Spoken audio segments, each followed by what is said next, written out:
over the years, I've been in business for about 7 years, my Instagram has gone down a few times. And the reason I think it goes down is, I have theories. I don't know if this is true, but I'm messaging someone and someone reports my profile or someone says something negative. I actually had one time someone said, I'm going to your mom. I don't want to say this on YouTube because I don't want to get the video get taken down, but he says, I'm going to your mom. And it got my profile banned when I shared it to my story. I was like, dude, this guy is crazy.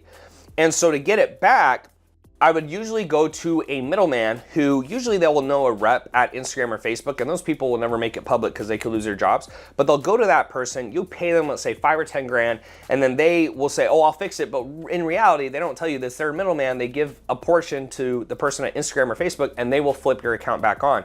And although I've had some experiences where it worked out, I've had a lot of experiences where it hasn't, because as a middleman, they don't actually have any control. So they'll overpromise, but then they can't actually deliver. And so because you're going to a middleman, they'll say, oh yeah, I'll get your Facebook fixed, or I'll get your Instagram fixed. It's $10,000. They'll keep 5. They'll give 5 to the person at Facebook and Instagram. And then for whatever reason, they may not be able to get the account back, and they don't want to refund you, right? Because they're already out the money, and they'd actually have to give the money they made to the Instagram rep. So they'd actually go back to 0 because they gave 5 to the Instagram rep. They have to give 5 back to you, and then they have to come up with 5. So they actually would lose money.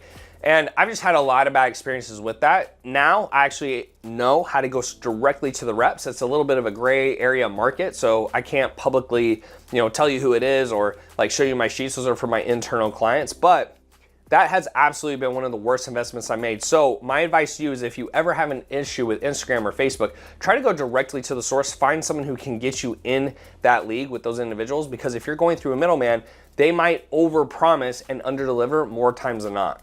Now, last but not least, the dumbest investment I've ever made was putting $100,000 into a crypto fund. Now, I'm not against crypto. I'm not really for crypto. I think for most people, it's not a good use of time, because you're having to spend a lot of time and energy learning a new market, but that time is better spent invested into stuff that you actually know you can print you cash. And so for me, what I did is I had a couple friends. They showed me a crypto fund that was making a lot of returns, 10% per month, which is pretty crazy. Most returns are 10% per year. And the money went in, and then of course they rug pulled. And the thing I don't like about crypto right now is it's very unregulated. It's very easy to go into a crypto fund, have some returns. They'll show you great returns for 3 to 6 months, and then they will pull the rug and they'll keep all the money because it's unregulated by the federal government. And so the thing that I've learned is stay in your lane. Learn one thing. If you want to expand in your free time, great. But more times than not, going away from what's making you money and then putting your time and effort into things that are not making you money is not a good use of time unless you're 100% switching. So if I'm going from the info market space and I want to go 100% into tech, okay, great. That makes sense because it has maybe a longer potential or higher ceiling. But to do a little bit of both at the same time is definitely not worth the squeeze. So I lost over $320,000, but I gained over $100 million in wisdom. The cool thing is mistakes are tuition. So just make sure you learn from mine instead of paying your own.